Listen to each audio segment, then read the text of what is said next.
Hello, everyone, and welcome back to another episode of the CAV Sports Podcast. It's your host with the most, Chris.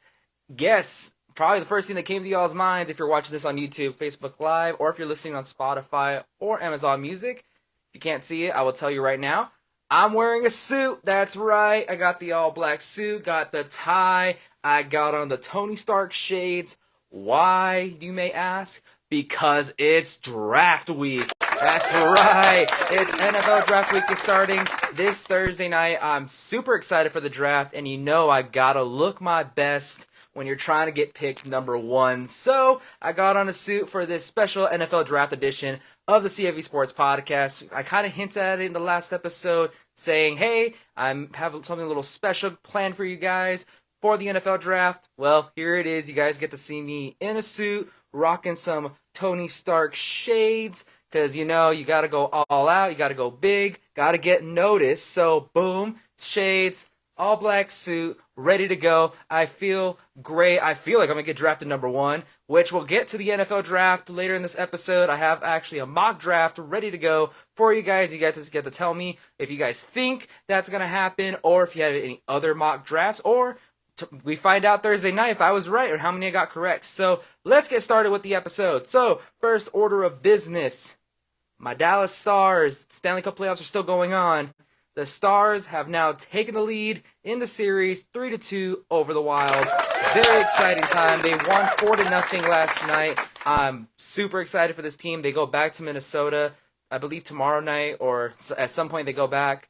So, very excited to see it. They just got to win this game and shut it out. Worst case scenario, they go back to Dallas and finish it there. I'm very excited. Definitely a little bit of scare from time to time. There were times where, you know, Minnesota looked like they were just better than us. There were times we looked scared. And then it was vice versa, that we looked better than Minnesota and they were scared of us. But now I think they're kind of understanding that they may have to be a little bit scared of the Stars and that offensive firepower that we have. So I'm excited to see what's going to happen. I think we're going to move on. I got them winning in Game 6. So give it up to the Dallas Stars for taking the lead. And now let's see if we can move on to the next round. So the first topic for today got the NFL world buzzing because it finally happened. We've been asking for it for months. We've waited. We've heard podcasts. We've heard rumors. We weren't sure if this was ever going to happen. But Aaron Rodgers is finally a New York Jet. It was reported the other day by Adam Schefter that they finally got a compensation thing worked out for the Jets and the Packers, so they're finally able to move on from Aaron Rodgers, and they're finally able to kind of see what they can, you know, get from here on forward. And the Jets have the quarterback that they needed last season, and now maybe they have a chance to make it into the playoffs. So this is kind of what the compensation ended up looking like. The Jets got Aaron Rodgers, the number 15 pick, and I believe around 5 pick. The Packers would receive the number 13 pick, a second-round pick this year, and a conditional second-round pick next year. So if Rodgers plays about 65% of the games, it will turn into a number 1, along with a 6th-round pick for this year. Who won the draft? Who won this trade? I think it's about 50-50. I think it was about pretty fair about who was going to get what, because I think that was the biggest concern for the Jets, is to make sure that Rodgers was going to come play. And it wasn't one of those situations where, well, the minute we get him, he retires, now we got nothing, now we're out of picks. So maybe like that's kind of what the whole situation was going on about. We were hoping we could get this whole scenario done and get this whole thing figured out. And we finally did. Aaron Rodgers is now finally a Jet. So now we can say that. Now let's look at both teams here. What is this going to mean for Green Bay? Well, Jordan Love's in the driver's seat now. They're going to see what their investment was 4 to 5 years ago when they drafted him in the first round. I know there was a lot of kind of upside to him when he did start and play. There were a lot of people that think, oh, he's going to be fine. He probably won't be as great as Rodgers, but he's going to be, he can make it work with that team. And I think he can too, especially with the young wide receivers that they got and Watson and Dubs. I think he's going to be okay. I don't think he's going to be in a position to fail completely. I don't think that he's in a position where he's going to fall flat on his face. I don't think he's in a position where they're going to, well, they may lose the division, but I think they could possibly still make wild card depending on how they play their cards in this draft. So, with that in mind, kind of just a whole situation with how all this worked out. It was just crazy to me what happened with the Packers and kind of like this he said she said story mode that they had going on. Like, Rodgers was saying that they weren't communicating with him, but Packers were saying, yeah, because you're not talking to us. So it was just a crazy story, and this whole development and kind of how it all ended was finally great for the Packers because I know they were ready to move on whenever we started hearing reports in January that they were ready to move on from Aaron Rodgers and just go with Jordan Love and go from there. But, Rodgers was complaining. He said, I'm going to retire. He went into his darkness retreat. He said, I'm 90% in retirement, which is still an A. Go retire if that's really what you want. But they were able to figure it out and go from there. Now, onto the Jets side. They got a quarterback, at least a competent quarterback, because that's what they were short of last season. Remember, because Zach Wilson was not great. Mike White got hurt. Joe Flacco, old shell of himself. They needed a quarterback, and ironically, they had a really, really good team. They had a top defense in the AFC. They had a great rookie wide receiver in Garrett Wilson.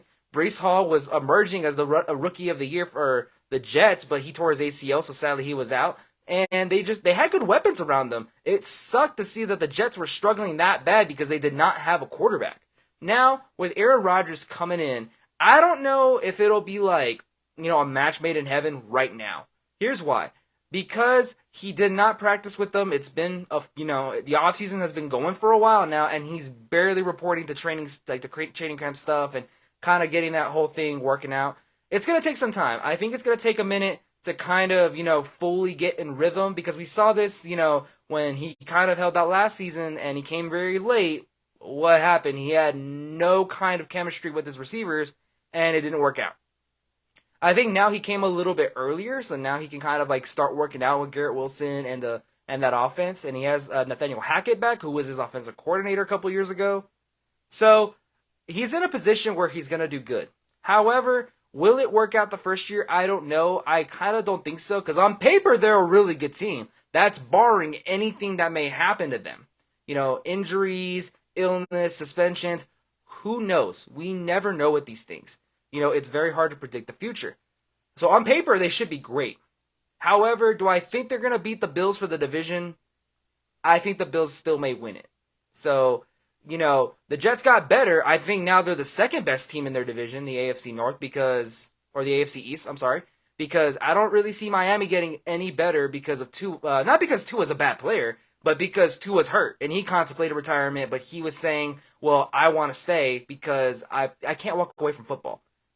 And then the next team, the Patriots, they're trying to ship out Mac Jones. They're just a whole mess of themselves right now. They don't have, They did get an offensive coordinator and O'Brien, so they kind of went up, but still, it's a lot of question marks. They let Jacoby Myers walk. They did bring in Juju, but they probably made Mac Jones mad because they wanted to ship him. I know there was that whole thing with him. So, and him and Bailey. So, who knows what's going to happen with the Patriots at this point? So, we're trying to see what's going to happen with them, along with Bill Belichick being on the hot seat, arguably this season. Because if they don't make playoffs or they don't do well, he's out of a job. I'm sorry, but he is because 4 seasons after Brady, you still haven't made the playoffs, and you're supposed to be the greatest coach to ever walk in the NFL system, and he hasn't made playoffs since Brady has been here. It was the last time he ever made it. So there's just a lot of issues with the two teams. Tua, not sure if he's going to be healthy this season, and what's going on with the Patriots. So the Jets are already the second best team in their division.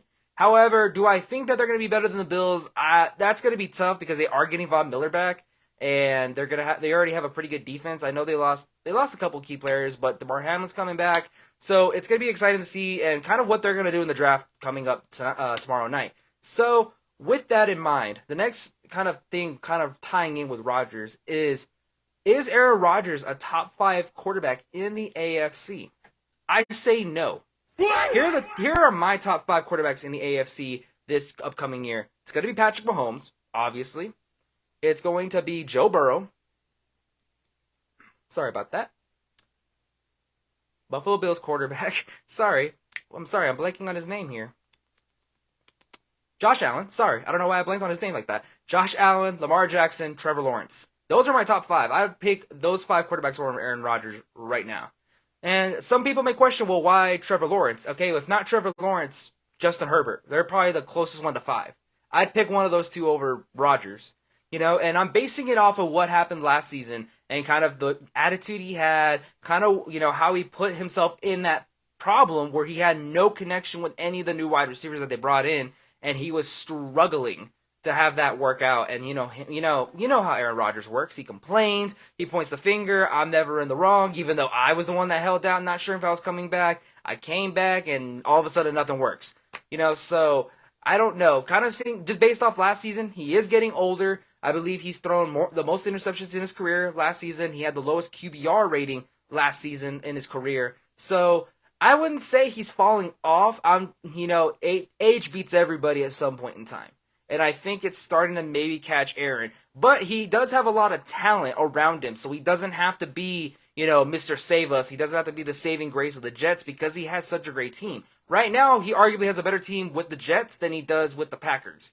So he's going to be okay. He just has to play decent to competent to be able to make that team function. But I would rather have Trevor Lawrence or Justin Herbert, one of the two. Reason I would trade up Trevor Lawrence instead of Justin Herbert is because of what happened in the playoffs. Because Trevor Lawrence came back down 27-0 and beat Justin Herbert. When Justin Herbert had a 27-0 lead on Trevor and lost the game, which you can't do. He was like one more touchdown away from being better. But Trevor came back. I would rather have Trevor Lawrence. Everyone was saying when he got drafted, he's going to be the next Peyton Manning. Now that he has an actual competent coach in Doug Peterson instead of Urban Meyer and that whole fiasco, they're able to kind of build around him.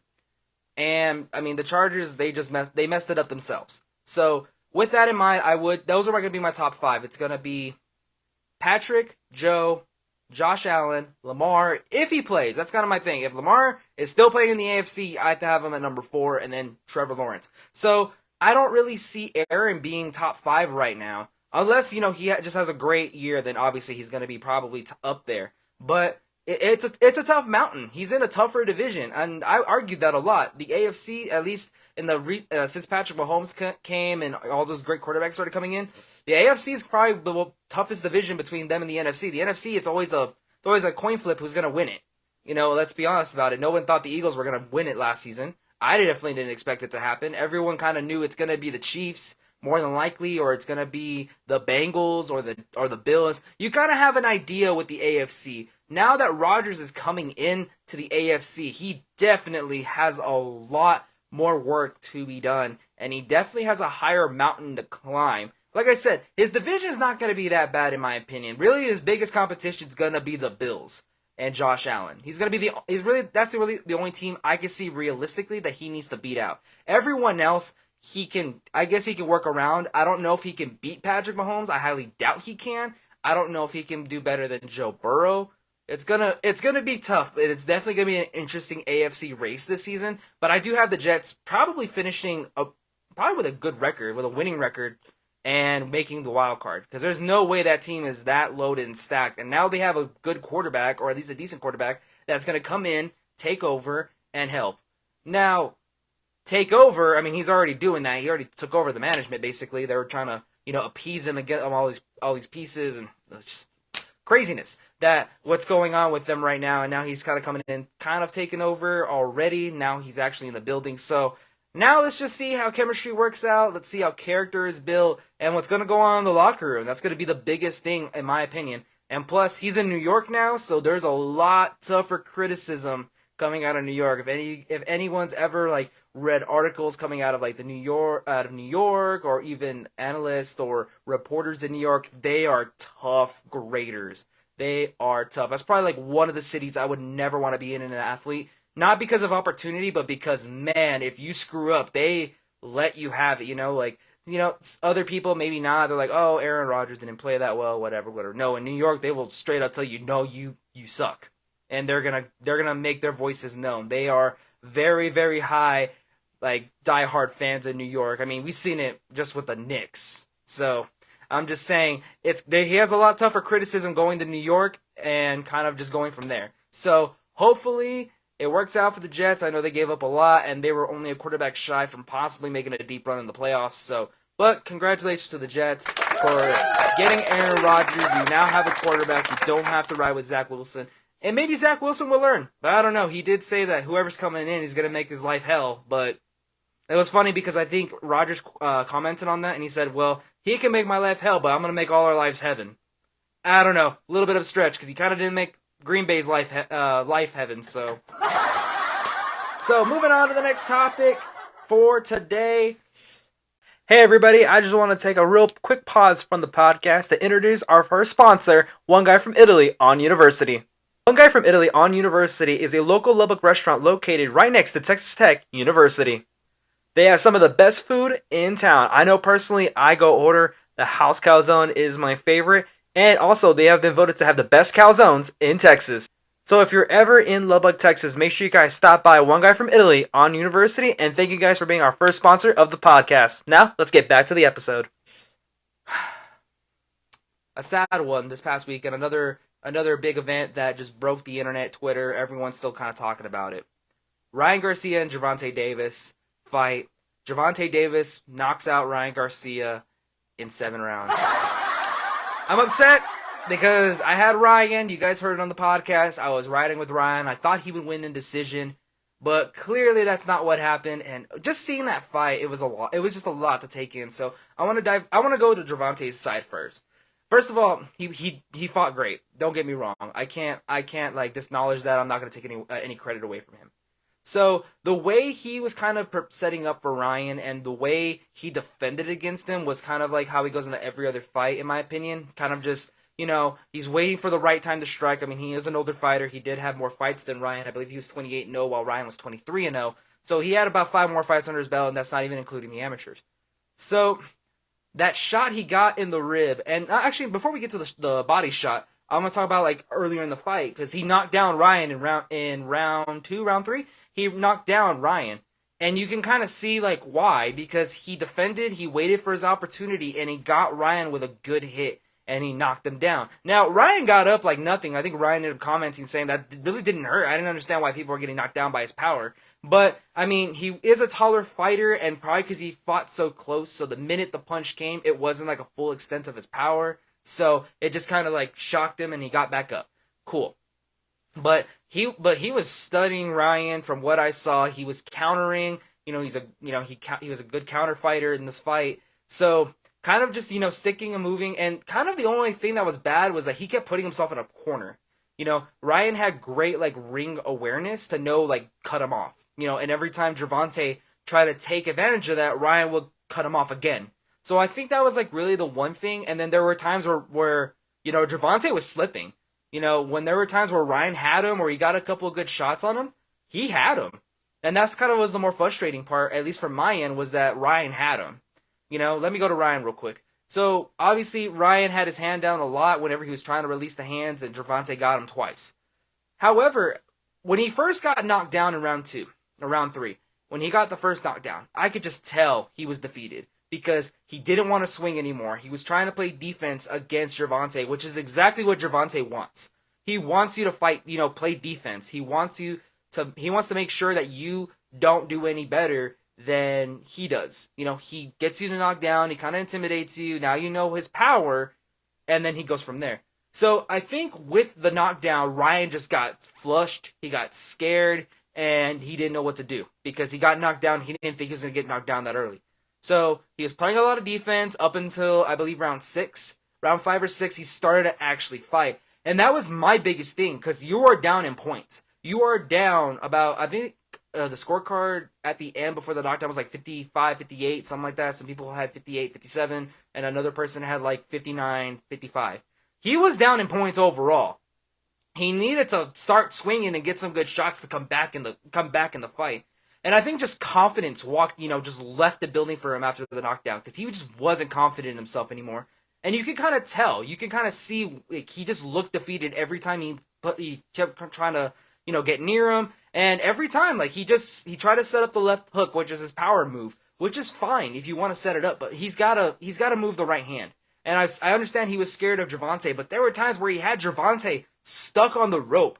He had him stuck like 4 or 5 different times on the ropes. He could have let it go and let it swing. There were times where he hit Gervonta and he wobbled. There were times where I saw Gervonta's legs wobble because of kind of his stance is a little awkward in my opinion. Just kind of like the extended foot. It's like really weird. So obviously one good shot, you're going to lose your balance.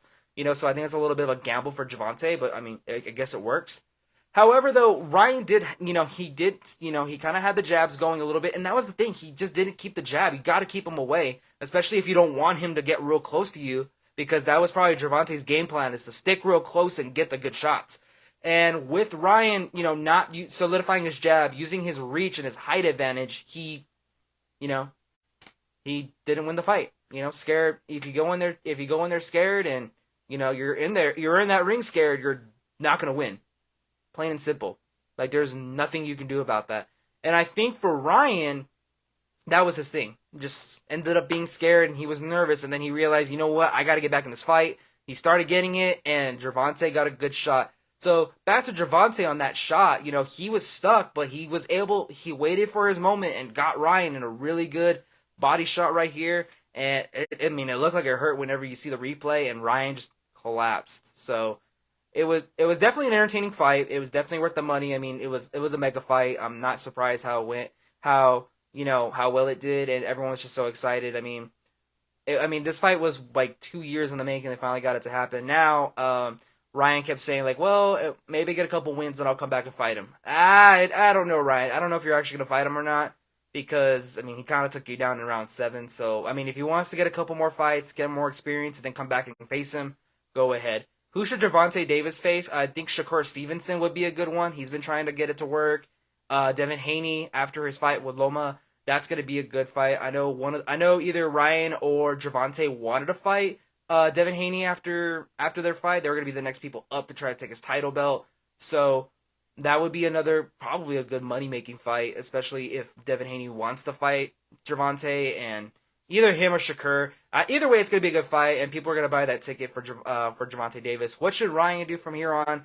He said he's going to move back up to 140, the 140 weight class, to try to take over there. So, as long as he, learns from this fight and grows and doesn't just step back and say, you know what, I'm defeated, and let this loss define him, then he'll be okay. As long as he doesn't just allow that fight to be like his, the definition of who he is, because I don't think it is. I still think he's a great fighter. I'm not going to turn my back on Ryan Garcia because of this fight. Everyone loses. Canelo loses. Pacquiao loses. Muhammad Ali lost. It's a matter of how you're going to rebound yourself and move forward move forward. And, there's always another fight. Just all you got to do is learn your lessons, watch the tape, get back in the gym, and go back to work. That's all you can do, and just learn from your lessons. Hopefully they can make this fight work again. That would be pretty cool to see a rematch, but will Ryan do it? I don't know. I really don't think so. Alrighty, one more topic before we get to the NFL draft. NFL players have been suspended. Players such as Jamison Williams, wide receiver for the Detroit Lions, have been suspended along with 3 others for gambling, for violating NFL rules of gambling. Reason I laugh at this is why you have millions of dollars. What in the world are you doing gambling? When I first saw this story come out, why are you gambling? We just saw what happened to Calvin Ridley. He got suspended for a whole year. The NFL is not messing around with the gambling protocols and their gambling rules and standards. Because here's why. They don't want to run the risk of point shaving or, throwing games or owing somebody, especially someone really big that's not safe, owing somebody a lot of money, and you may not be able to pay it. Just because, yes, you're an NFL player and you're making millions of dollars, some of them the lowest is probably like $500,000. You shouldn't be doing that. You shouldn't. There's no reason. It says in clear black and white about the NFL gambling policy. You are not allowed to gamble no matter what. But I believe that Jamison Williams, he got only suspended for 6 games because he wasn't gambling on NFL games. But the other players that did get suspended, they got suspended indefinitely, and they would have to go get reinstated, in the NFL after the season. So Jamison caught a break, but he was caught in the facility gambling. And I don't get it. He was a top pick in a draft. He's making millions. Why are you gambling? There's no reason you should be. I understand, like, right now, sports betting is, like, through the roof. Everyone will bet on anything right about now. So, I understand, like, it's a thing. Everyone does it. But you're an NFL player. You make millions. Don't ruin your career because of it. Calvin Ridley, in my opinion, caught a break after he got released by the Falcons and the Jaguars picked him up. I think he got a break from that because he is a really good player. That team might not be as that next team might not be as tolerable, Jameson. Like, there's no way that they're gonna, like, just allow that and be okay. Yeah, you know what? He made a mistake and go about it that way. No, you got caught in the facility. Like, that's the worst part of it all. Is that if he would have gotten caught or they would have found out and he was like in the off season or something, then like maybe like okay, off season he's bored. But even though he's not gambling on NFL games, still, like, he's gambling on other sporting events, and that's not what you're supposed to do in the NFL. They don't want that. They don't want gambling to come in and start ruining the game, because that's the biggest concern, and the NFL has been open about that. They don't want corruption to come into the NFL, even though they're script writers. Who knows if that's a real thing or not.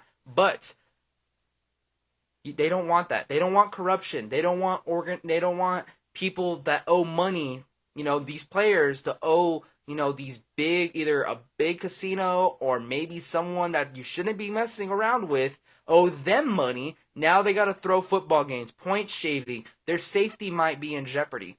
That's a lot of consequences you have to think about when you're doing, like, gambling like that, especially if you're, like, an NFL player, because they will try to get you. Believe it or not. I mean, if anyone's ever gone to Vegas or anything like that or whatever, gambling, you can see it. You get the hot hand, you kind of feel yourself, and then next thing you know, you lose. And you kind of lost a little bit of everything, and now you're kind of upset. And luckily you have the money to pay them back. But what happens when you don't have the money to pay them back? Guess what? You got an IOU, and depending on who it is, they are not scared to cash it in whenever they want, whenever they feel like it, and they are not scared to give you the, hey, here's my IOU, here's what you need to do, and there's nothing you can do about it. So, with that in mind, just don't do it. I mean, if you are sports betting, bet responsibly. That's how I look at it. I mean, if you want to gamble, that's your prerogative, but just do it responsibly. Be smart. If you're losing money, probably step away. If you're winning money, great, good for you. And no, just if you're an NFL player or you're any kind of like professional player, just don't do it. Don't do it. If your sport does not allow it, don't do it. Plain and simple. Alrighty, we are at the topic. The moment we've all been waiting for. Hey everyone, I just want to take a quick break from the podcast to introduce our next sponsor, Goldmine Collectibles. Goldmine Collectibles is a local Lubbock store located right off of 50th Street and University. Goldmine Collectibles sells a variety of things such as Funko Pops, wrestling figures, Pokemon cards, comic books, and more. As an example that I bought from Goldmine Collectibles is this awesome Cody Rhodes Double or Nothing Championship figure that they had in the store. And if you guys see the Funko Pops that I have right behind me, some of them are actually from Goldmine Collectibles. If you're ever in the market for Funko Pops, comic books, Pokemon cards, wrestling figures, and more, make sure you guys head on over to Goldmine Collectibles. Thank you guys for sponsoring today's video. And now, back to the episode. The NFL Draft. Super excited. It is Thursday night, which is tomorrow night as of this recording. So this is where dreams are made, stars to be found, and you're always on the clock. So I'm very excited for this. I'm very, very kind of just thrilled because I don't know what's going to happen. Outside of maybe the first 10 picks, it's kind of predictable. Everybody else is a free game here, and it's very, very concerning. Not very concerning, but it's very kind of what's going to happen. When I was making my mock draft, first of all, I give those NFL people that do prospects and stuff, I give them props because wow, that's a little tricky to kind of come up with players and what teams need, and So before I go over my mock draft, there was something that came out about the NFL draft. Just to let you know about my mock draft, this doesn't include any kind of trades or potential trades that may happen, just because I wanted to keep it simple. But before we get there, there was an article, and this kind of ties in the NFL draft here, that Will Levis, apparently on Reddit, said that Carolina was calling him, and now he is going to be a Carolina Panther. And what ended up happening from that is that NFL Fox Sports Bets I think they gave him like a plus 5,000 to get drafted. Now he's plus 500, which basically means, his odds are going up. Why? I don't know. I don't believe in Will Levis to go number one. If Carolina really goes with Will Levis, I'm probably going to lose my mind. Because Bryce Young is better than him. Hands down. I would rather have Bryce Young over Will Levis any day of the week. I forgot which NFL media analyst that did it, but he was with CBS NFL, and he had Will going number one. He tried to defend him, but he's not great. I'm sorry. He really isn't. He has a big arm. Yeah, okay. We've seen what happens when people take a real big reach. Zach Wilson was the biggest recent event because everyone said he has throwing abilities like Patrick Mahomes. I bet the Jets are really, really clapping their hands about this right about now. So that's the thing that we have to keep in mind when we evaluate these people. And I kind of blame it a little bit like on NFL scouts and kind of like people that take those kinds of intangibles and say, oh, well, he has a great arm. He can do this. He can do that. He's bigger. He's not 5'10", which I don't know why that freaking matters at this point.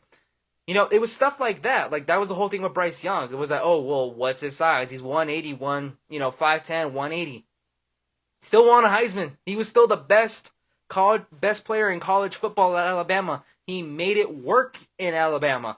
Only being 5'10", the SEC alone is probably the closest to the NFL you're going to get in college. Just playing in the SEC alone. Kentucky did not do that well with Will Levis. Kind of apples and oranges, don't you think? And on top of that, he just, he does have a big arm, and everyone's been trying to make the excuse of, well, he didn't have a running back in Kentucky his last season. He didn't have good wide receivers. Yeah, you know who else didn't have a good wide receivers and a good running back? Patrick Mahomes at Texas Tech, and he worked out, and everyone kind of said the same problem.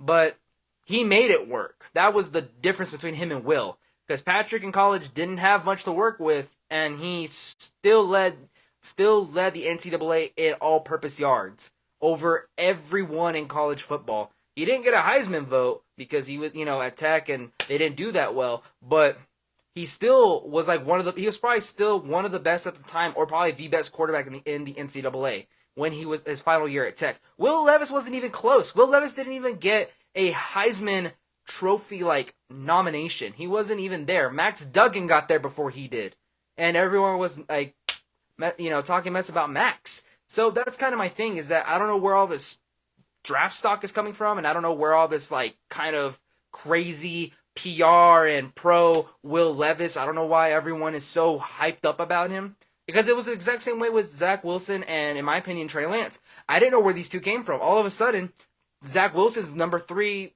possibly the number 3 pick. And I thought, where did this kid come from? From BYU. And everyone's like, oh, well, he killed it at the combine. He did well on his pro day.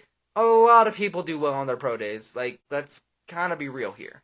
And same thing with Trey Lance. It was just, he kind of came out of nowhere. And I looked at his stuff and I'm thinking, he played for North Dakota State. He only played one full season, and somehow that means be a top 5 pick.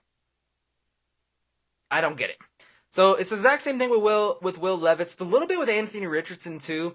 I know you can kind of justify him because he's a lot more athletic than Will, but I was still in the sense of I don't know if either of them should be that high.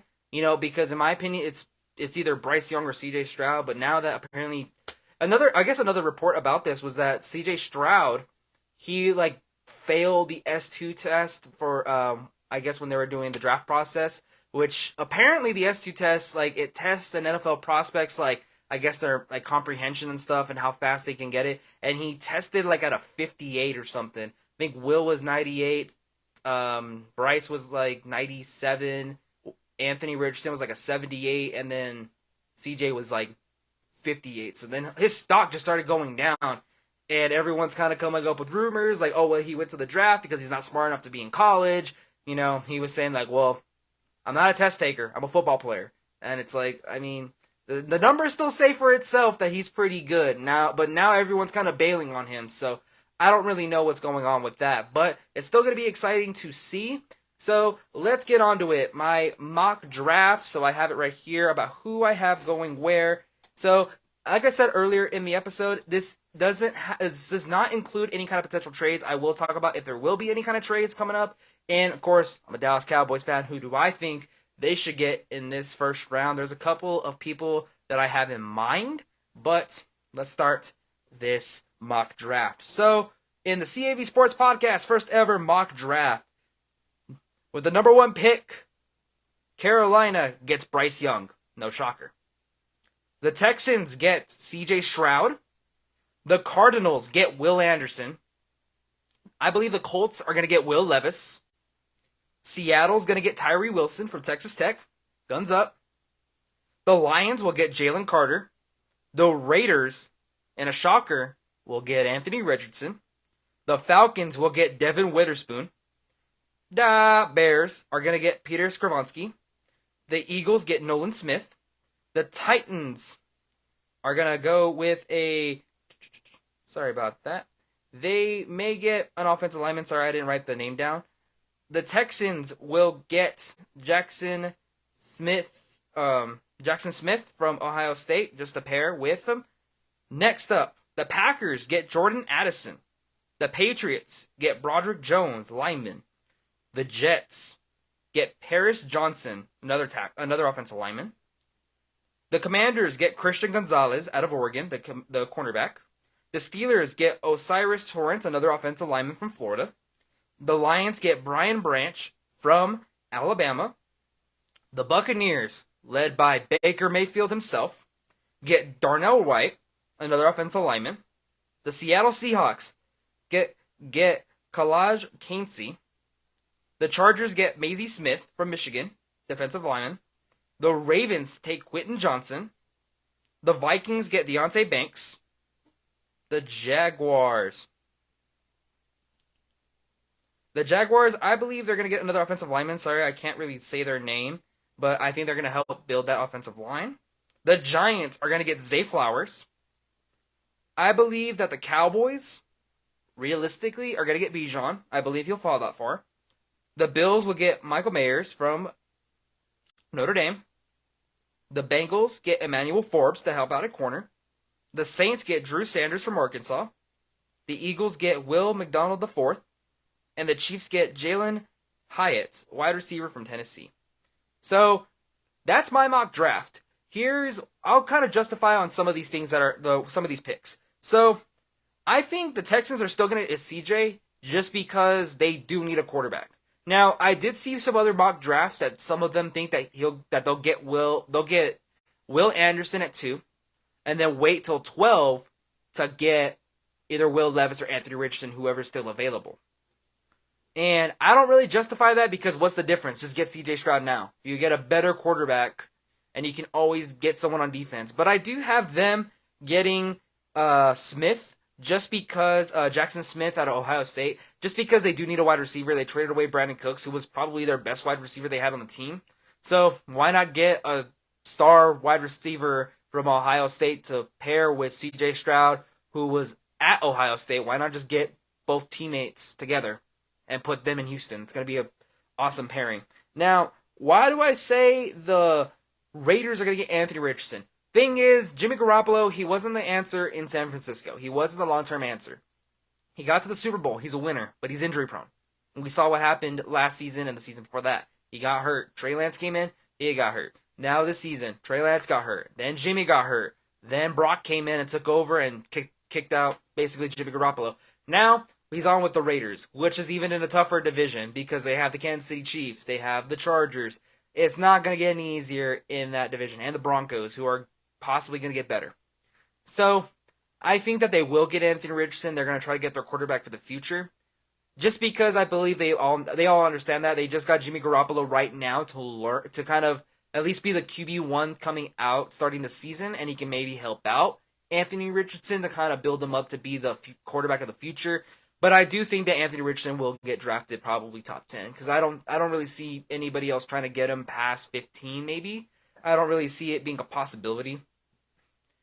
And then I do see Jalen Carter going to the Lions just because of Detroit. They said that felt better after talking to Jalen Carter when he came for the visit, even though Jalen Carter has had a lot of off the field problems. He had the whole I believe the accident that killed 2 people. He was saying to teams that I'm only going to visit top 10 pick teams. And then he went to his pro day, 9 pounds overweight. So, I mean, he's going to be a coin toss just because of all the off the field problems he's been having. However, though, I do think that the Lions are going to be sold on him after talking to him. So they may try to go get him. Next up, Jordan Addison of the Packers. Why do I say that? Because it would be just a great sense of irony that they pick a wide receiver right now after getting rid of Aaron Rodgers just to spite him. I think that would be so hilarious. I think that would be just a funny twist of fate and kind of a turn of events. So, next up, the Patriots getting Broderick Jones. The reason why I think that is just to rebuild the offensive line and kind of help out Mac Jones and the running backs and possibly, Juju Smith to kind of protect them. Just because, I mean, right now it's kind of maybe what the Patriots are looking at right now, because I really don't see them trying to get a quarterback, or they may try to get a wide receiver. That's kind of another questionable one. They may try to go get Zay Flowers or something if he's still available, or if Jordan Addison's still there. So that's one of the other options I can see kind of happening, but, well, that's who I have for the Patriots. Next up, the Jets, Paris Johnson, protect Aaron Rodgers. Simple as that. There's no other explanation really needed for that one. Steelers getting Torrance Torrance from Florida. Protect Kenny Pickett. They have a pretty good skill set in Pittsburgh right now.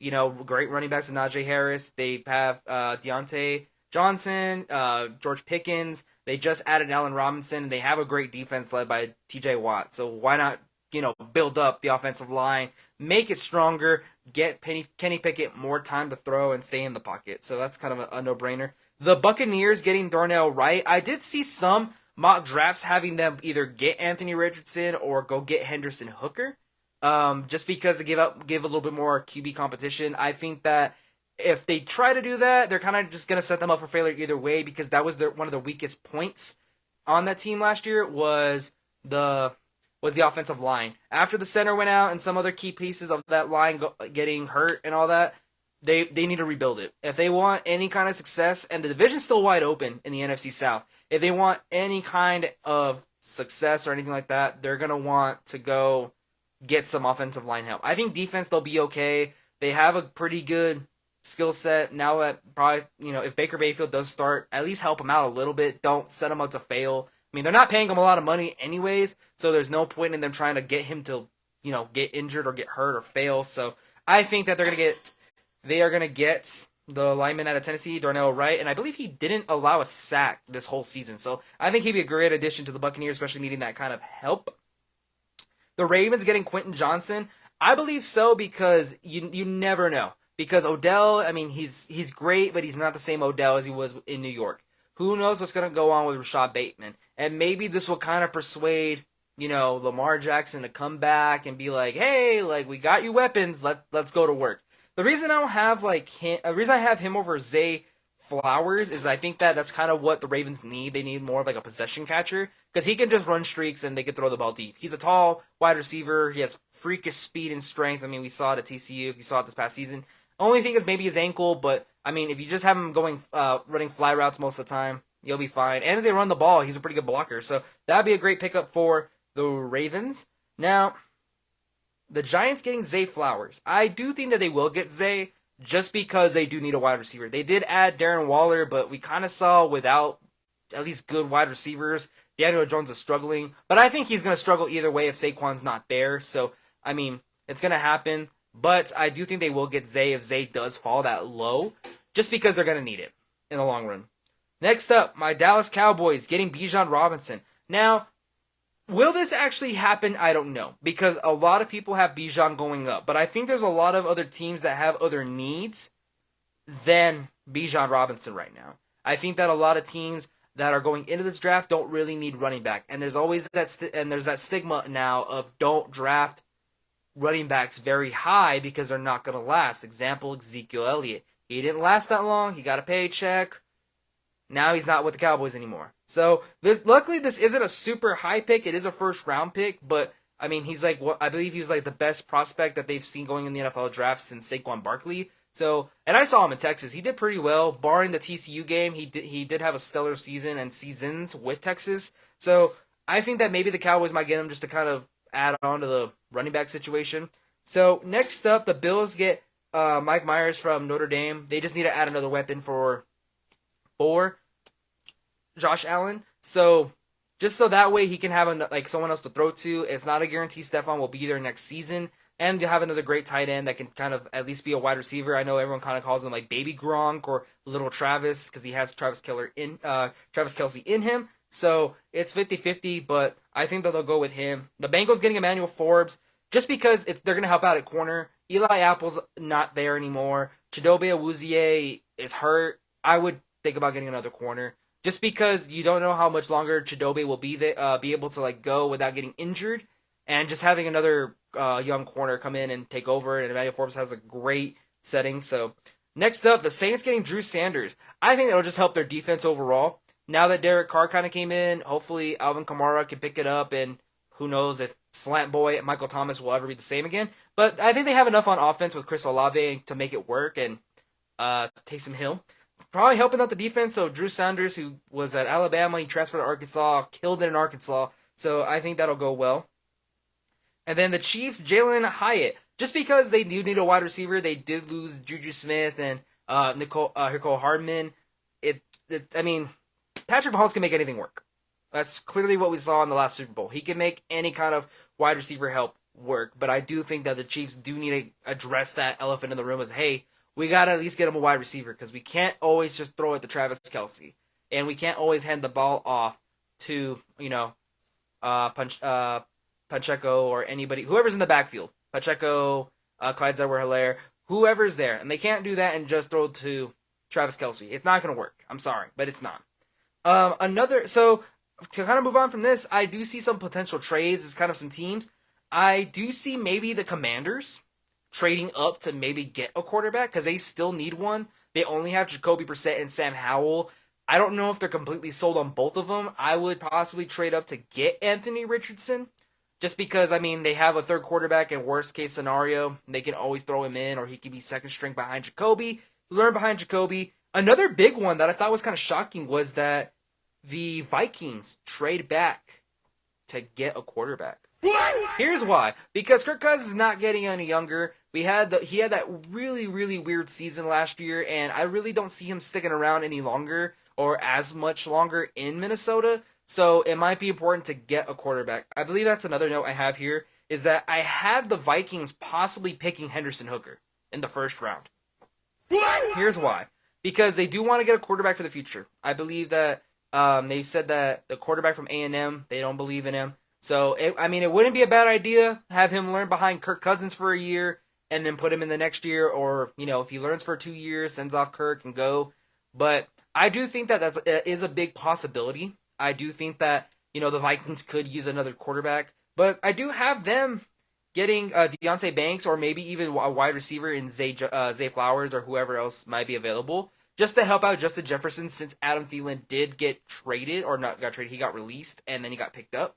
So we'll have to see about that. Now, moving on to my Dallas Cowboys. So there are 2 people, maybe 3 I can see them picking up. Bijan's number 1. I know a lot of people want the Dallas Cowboys to go get Bijan. He would be a perfect pairing with Tony Pollard to be like a Zeke and Pollard kind of thing again. My only concern is that Pollard is up for a contract, and if they want to keep Pollard, I really don't see the sense of them getting Bijan, if that makes sense, especially since they have Ronald Jones and they brought back another running back, and who knows if they may think about bringing back Zeke. Who knows what's going on with that. But in any case, they already stacked the running back. If they bring in Bijan, someone's got to get the boot or someone's got to be, on the training team. So that's why I'm like, it's a little 50-50. The next one would possibly be the Notre Dame tight end, Myers, just because, it'll help out. We'd have a little bit more of a receiver tight end.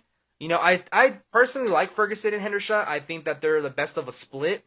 Ferguson's a little bit better of a blocker than Hendershot, but Hendershot's a great receiving tight end, so I think that was a good little combo. But with the departure of Dalton Schultz, that probably would be another great pickup to help out. Another one that I kind of heard around the news is that maybe if Zay Flowers drops pretty far, or Jalen Hyatt, just because, getting another wide receiver to help, which, makes sense in the long run, but I also don't know if they will do that since they just picked up Brandon Cooks. They have CeeDee Lamb, which they picked up his fifth-year option, and then they're going to go, they already have a deal with Michael Gallup, so there's kind of, I guess, no point in it. But if they want to get another wide receiver just in case Michael Gallup gets hurt and they can come in and fill his spot, I mean, all power to them. But those are really the three that I've heard. And some other trades that I've also kind of heard in the wind about things is that the Colts might trade with the Cardinals to get Will Levis, which I don't really know why, because they're probably still going to get him at 4, because there's no reason for the Cardinals to get a quarterback with Kyler Murray there. And if the Texans really want to get Will Levis and bite the bullet on that, then CJ's still there, or if they don't buy in on CJ, then get Anthony.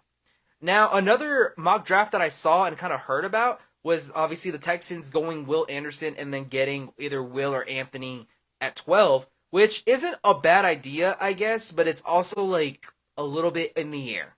Just because like I said earlier, there's no point in getting a quarterback later if you can get one right now, especially if you can get a better one right now. Between CJ and Will and Anthony Richardson, I'd still probably go with CJ Stroud. So I'd rather just get CJ Stroud now, because I know if they go defense, Cardinals is probably going to get the next one up, which is going to be Jalen or Tyree. And then CJ's going to go to the Colts. And then they're going to have to pick their poison here. And then if the Raiders still go with Anthony Richardson, then Will Levis is the last one on the board. So I think the Texans kind of put themselves in a tricky spot. I just say get the quarterback now and get a wide receiver, especially Smith and CJ. They both played together at Ohio State. Kind of bring it back. That's what Joe Burrow and Jamar Chase did when they both got drafted by the Bengals. Same logic. They both played at LSU, brought them in, and now they're one of the best wide receiver quarterback combinations in the NFL. So, I mean, we've seen it work. It's not a bad thing to go about it that route. So that's gonna be it's gonna be up to everyone and see what happens here. I know the Titans were also thinking about shipping out Derrick Henry. So don't be surprised if a team wants to trade and get Derrick Henry and maybe they give up a first-round pick and they come back. But that's going to be my prediction for the NFL draft. I'm very excited to see if I'm completely wrong or I'm completely right going into Thursday night or tomorrow night as of this recording. But alrighty, guys, thank you so much for tuning into this episode of the CAV Sports Podcast, NFL Draft Edition. Make sure you guys follow me on all my social media at CAV Sports Podcast. This will be up on YouTube, Spotify, and Amazon Music. But guys, the NFL draft, get ready because everyone's team is going to change, and I'm very excited to see who's going to go where and what is going to happen. But I'll catch you guys in the next episode.